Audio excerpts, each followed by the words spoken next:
administrative medical assistant. So go there for the lecture notes.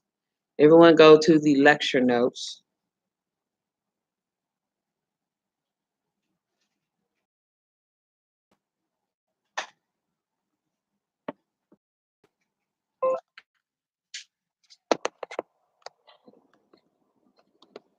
Okay, fantastic. So what this is saying in passing is talking about the various roles of an administrative medical assistant. The various roles of administrative medical assistant. Okay.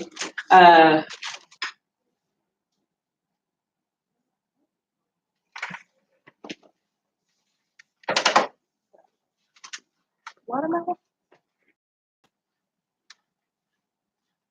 Okay. So, what do you think are some of the roles of an administrative assistant when you see them working in the front office? Does anyone understand what I mean by that? Clerical work. Okay, clerical work. Clerical work. Who else? Clerical work such as. Okay. So you have receptionist. What else? Listening. Anyway, that's what the teacher. So when the teacher is saying something, it's right? So you want to be a great listener, okay? Because sometimes what may sound like they're asking for one thing is really something else that they're asking for. And sometimes if you're not clear on what they're asking for, then say, I'm sorry, do you mean this or do you mean that? There's nothing wrong with getting clarity in communication. Communication is the key to getting things what you need. If you don't, what is the old saying we grew up with? I know y'all heard it. A closed mouth don't get what? Fed. All right, you heard it. I know you did. Alan, you heard that? I had another one, but it was coming up, but then I lost What's the other one, Alan? I lost it. You lost it. It was coming, but then I lost it. Victor, what you had? No old saying. Did you have one, Diana? You have one, Brenda? A closed. Not in English. Huh? Not in English. Not in English? Oh, okay. Well. Okay. But a closed mouth don't get fed. If you don't voice what you need or what the intentions are or the clarity of it, then you don't know. You're not going to proceed. You're not going to make progress. Okay? So, yes, you got to be a great listener and you must be a person of understanding. Okay? Appointment setter. Ooh, tell me what that's all about. Setting appointments. Oh, my goodness. Okay, so do you need to be a quick thinker? Yeah, quick thinker. You need to kind of get to know your physician's schedule. You need to know how he works.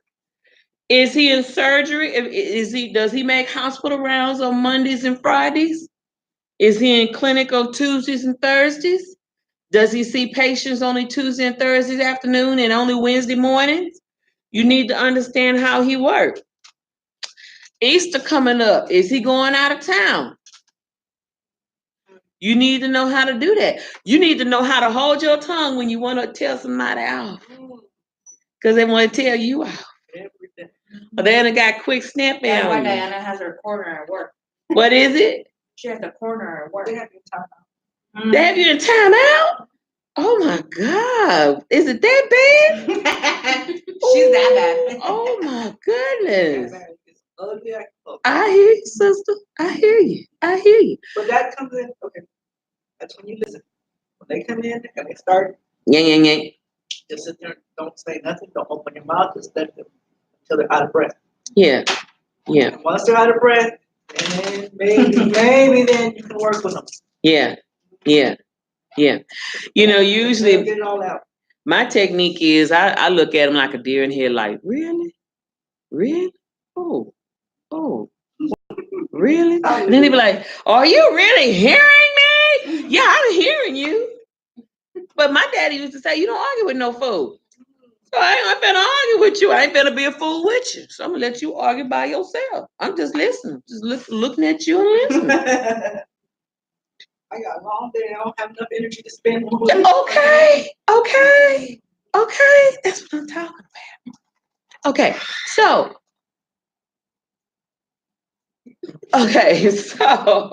you got to be a quick thinker. You got to know the routine of your physician.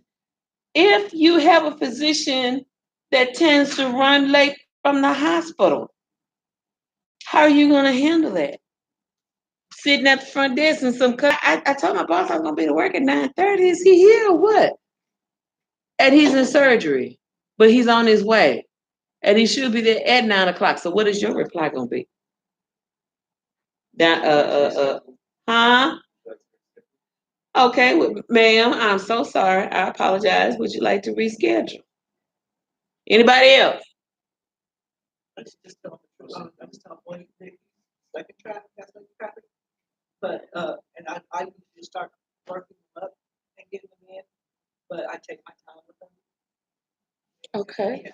And just kind of, Okay. spend extra time with them, just so they think it's Okay. What you got to say, I Ashley? was thinking the same thing as I'm gonna just prolong it. Prolong your life. Okay. Well, just let them know, ma'am. I apologize. It's not gonna cost you nothing but breath of air just to say I apologize. It ain't gonna cost your ego or nothing like. We can reschedule, or I can give you an excuse for your job, to let you know, what went on. How can I help you? How can I help you? Put it back on them. Okay, now they may say an expletive a thing or two, but at least you're giving them the opportunity to express themselves. Does everybody understand that?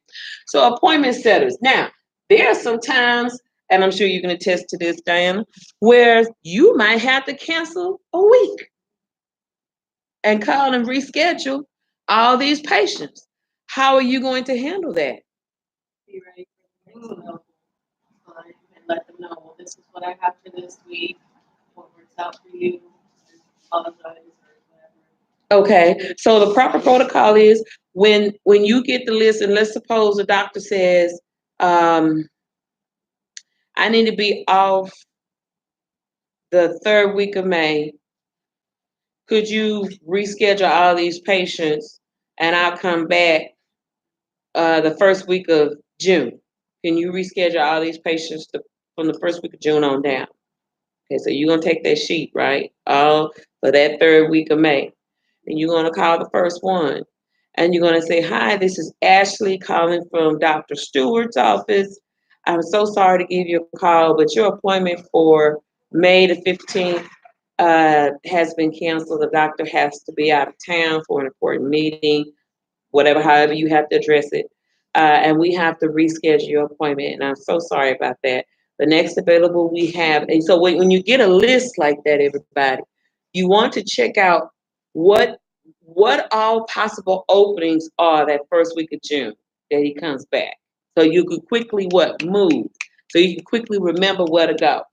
And then you also want to check what is the next available that is open. Okay. So if the patient says, oh, okay, it's okay. Well, ma'am, we have June the 6th at 2:00. Would that be okay? Or would you prefer another day? And then you work from there. But that's the protocol of how you would address that issue.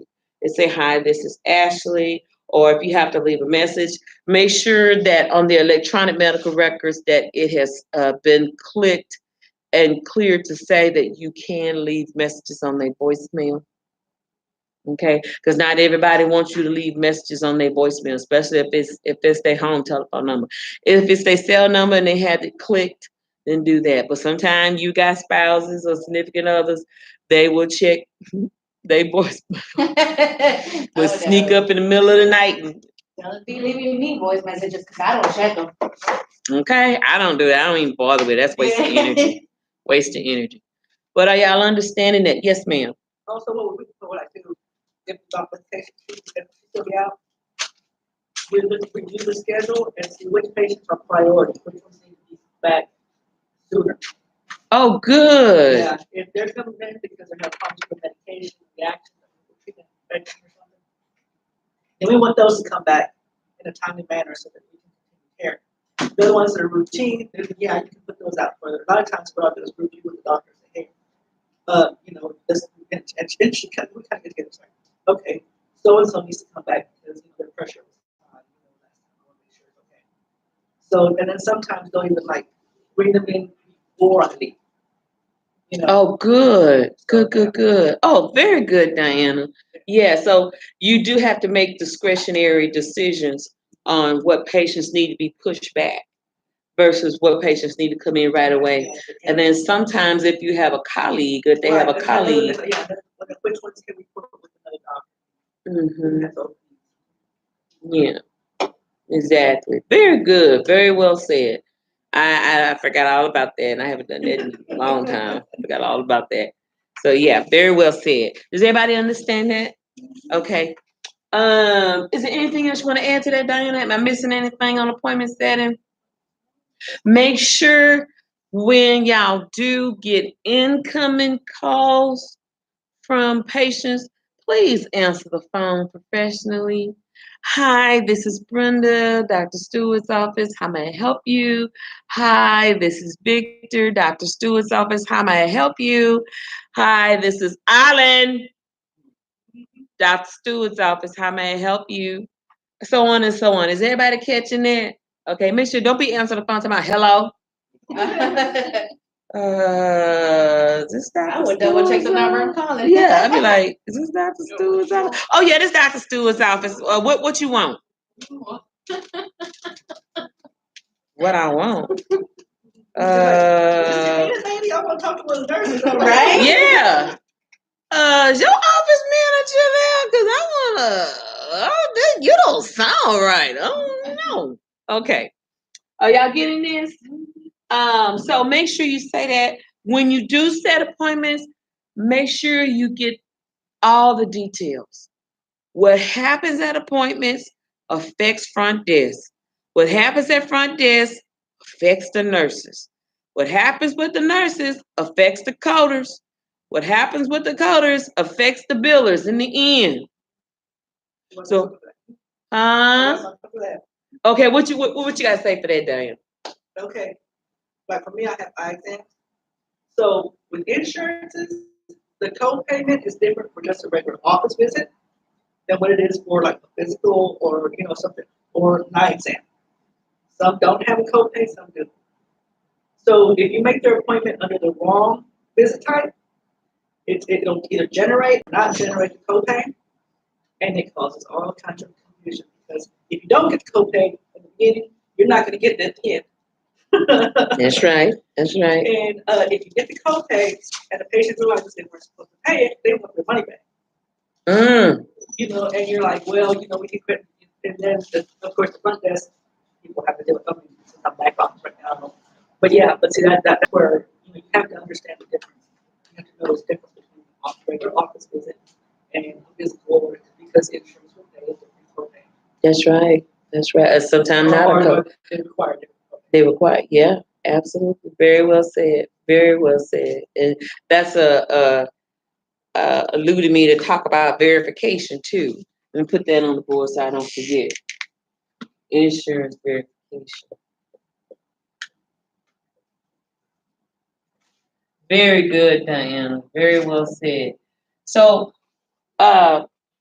make sure that you get all of their insurance information, the name of their insurance, their group number, their ID number, where to call. Ask them on that. I don't care if it's already in the system. You want to double check. Just because you may have Aetna in, what is it? Sherman, Texas, may be something different in Plano. I don't know. Does everybody understand what I mean? Okay. Make sure they tell you the name of the insurance, what group they with, what's their ID number, who is the policyholder or the subscriber. What am I talking about when I say who's the policyholder? Ma'am, are you the policyholder? What do you think I'm saying? Who's the guarantor? Oh. person that the insurance is under. Yeah, who's the guarantor that the insurance is under? Okay, is it under your name, through your employer? So you want to get all that. It may not be through you. Okay? So you want to get all that information.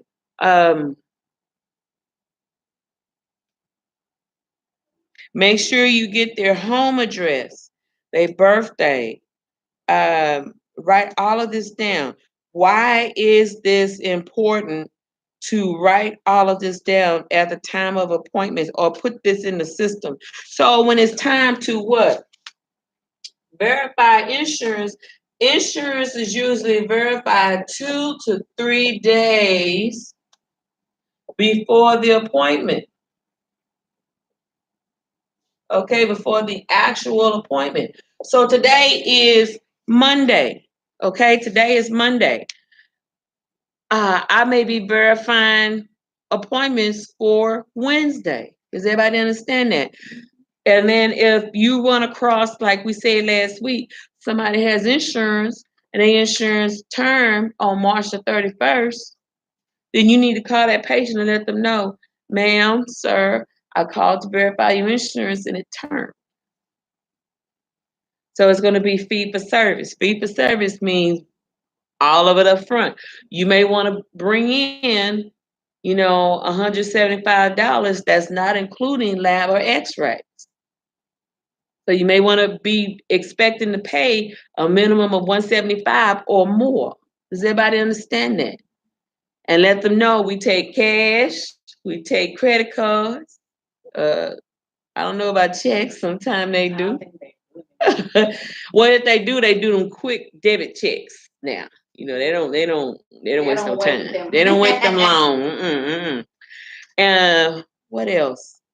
I don't know what other methods of payment, but they do those cashier checks. If you want to get one in advance, that's fine. They'll do that too.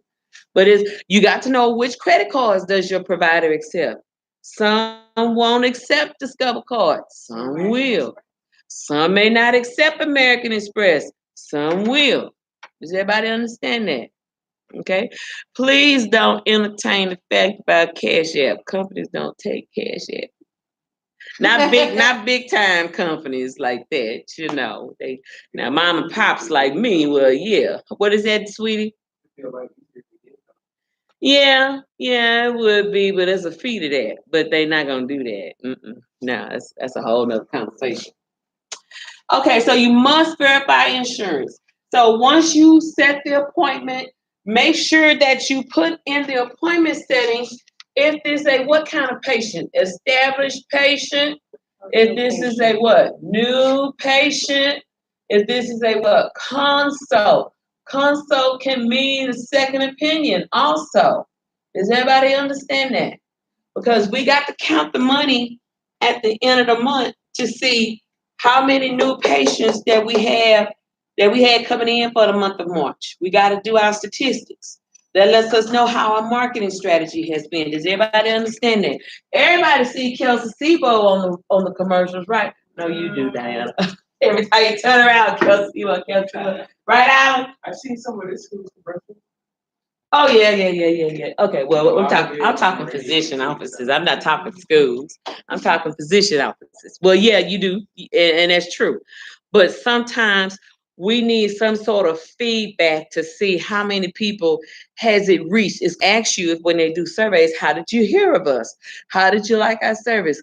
We need to know the marketing strategy is working. You need to know, because part of being a practice manager is that you're not only managing the staff, managing the money, you're managing the business operations. You making sure that when you do the marketing and stuff, you're not only just doing out cards and stuff, you mailing out postcards, little slicks in the mail. Y'all know how y'all get those direct mail in the mail? Y'all know what I'm talking about? Okay, that kind of stuff. Okay, fantastic. Huh? Like, I don't get anything in the mail. You don't? I seen, like, when they go to the dentist, there's a little dentist where I live, and they go out and pass out cards and everything. Oh, okay. Well, I get little direct mail in my mailbox every now and then, carpet cleaning, maybe pizza, Junk mail, that kind of Every stuff. Wednesday. Huh? Every Wednesday. Every Wednesday, yeah, that's the kind of stuff. And sometimes that direct mail helps that physician's practice grow. Okay, fantastic. So make sure you differentiate established, which is regular patient, new patient, consult, and sometimes the consult if they're second opinion. All right, if they're an organizer, what does that mean by organizer? Person that likes to do what? Work with the what? File cabinets. Yes, we still have file cabinets and stuff. Person that like to organize what? Inventory. We need to know every time a pharmaceutical rep come in that the stuff is put away. Lock and key. Lock and key. Okay? And sometimes we have the employee friends that want to help themselves and stuff. I gotta get some for mama. And daddy had a toe ache last night. Oh, my daughter, she be gassing every night. Oh yeah, I need to help her. That need to be on the lock and key. That's not for free taking. That's for the patient. That's to help. Again, that's another marketing strategy for pharmaceuticals. Y'all see those pharmaceutical commercials, don't you? At y'all position, blah, blah, blah, blah, blah. We give y'all a free coupon if y'all get on the website, blah, blah, blah, blah, blah. Okay. So that's another marketing strategy, working through the physician office. What's another thing about an organizer? They got to make sure that what? The databases are kept clean. What about the databases? I'm glad you asked. You have databases that are full of codes, billing, electronic medical records, okay?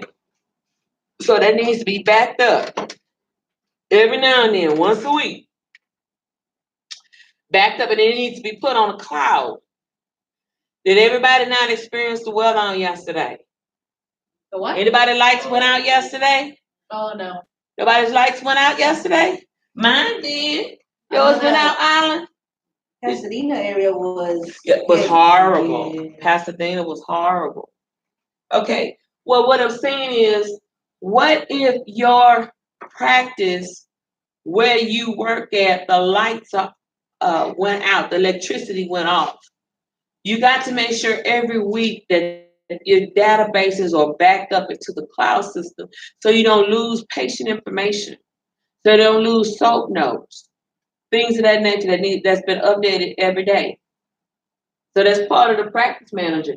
Everybody has to back up. Even the billing person is responsible most of all for backing up everything. Okay, so an organized person. Okay, medical biller. What do you think the medical biller do? Bills. They bill. Can you pay my bill? Can you pay my telephone bill? Can you pay everything that you so? Okay, Beyonce. All right. So, biller, what's that? We lost you for a minute. You lost me for a minute. Okay, sorry. Okay, so biller. A biller has to bill, but when they bill, the EOB comes back. So part of their responsibility is to post payments. Okay? And then once they post payments, they have to work right alongside and help do some what? Collections. Collections by what means? Telephone. You can read my bill. Read my bill. Okay? Writing letters. Sending those beautiful postcards. I get them all the time. Collection letters. Okay. Then after you do the collections for billing, you got to do what they call scrubbing. Scrubbing. That's a term. Scrubbing is, let me come over here and I'm gonna write it in blue. I'll tell you what scrubbing is. Am I getting this on film? Okay, I got it.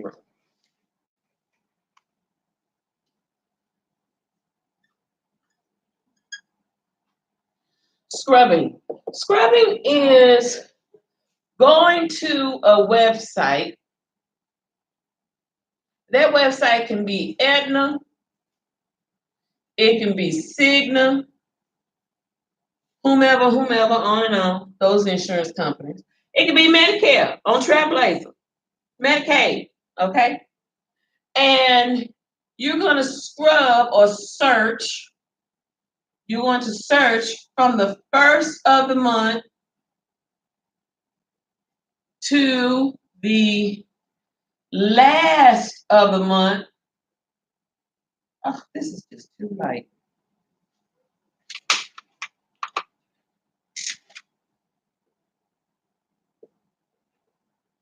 Last of the month, first of the month to the last of the month, looking for common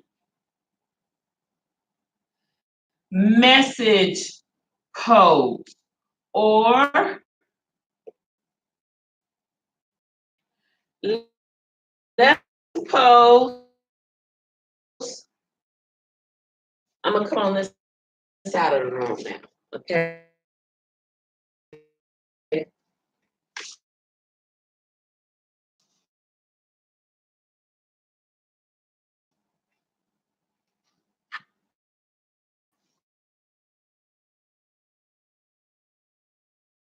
Message code.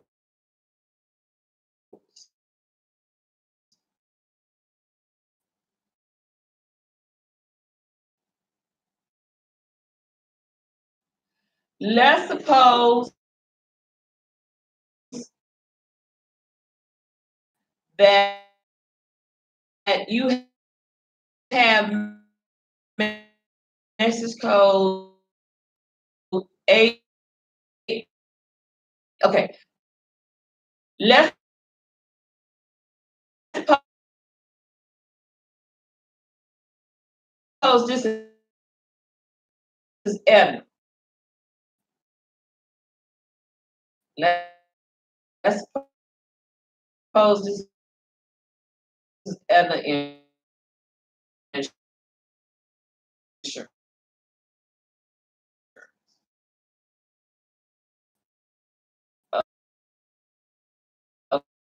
Okay.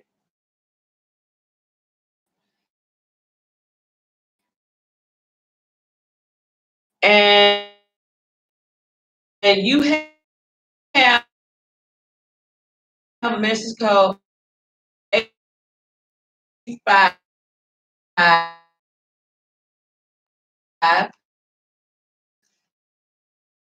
You got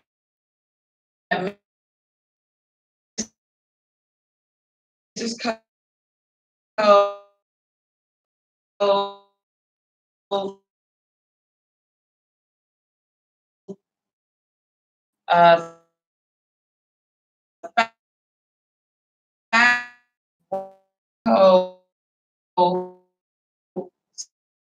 619.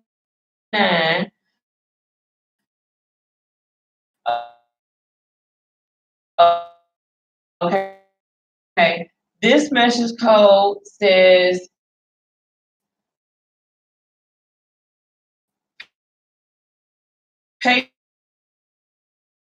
patient insurance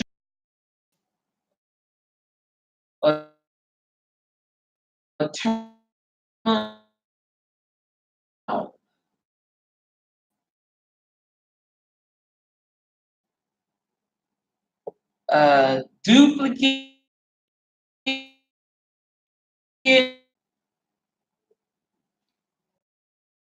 payment.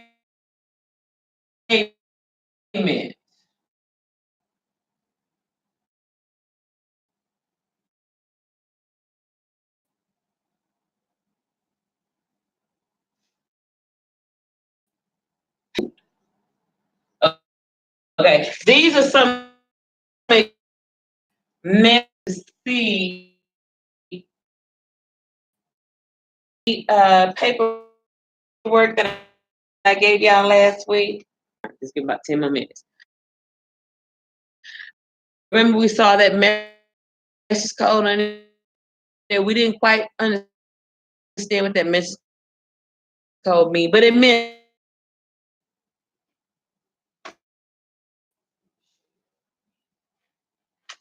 Your EOB is going to always look like this.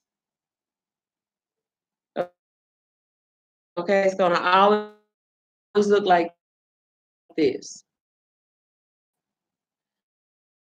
Okay. At the bottom, here in this fancy little right,